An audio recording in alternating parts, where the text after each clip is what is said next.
Nós já conversamos aqui sobre a intensa relação de enxaqueca com bruxismo, né? É muito comum que o paciente com enxaqueca tenha bruxismo. Então, no protocolo de tratamento da enxaqueca com toxina botulínica, o músculo masseter não foi contemplado.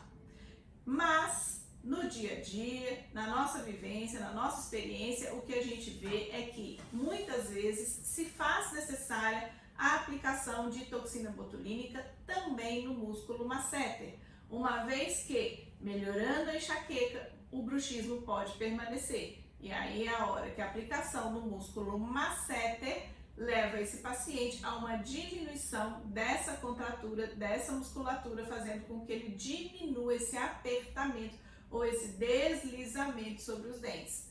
Então, é muito importante estar atento ao seu paciente com enxaqueca, se ele, além da enxaqueca, tem bruxismo. E se ele tiver, você pode estender o seu protocolo de enxaqueca para a musculatura do masseter, uma vez que o músculo temporal já está contemplado no protocolo de enxaqueca.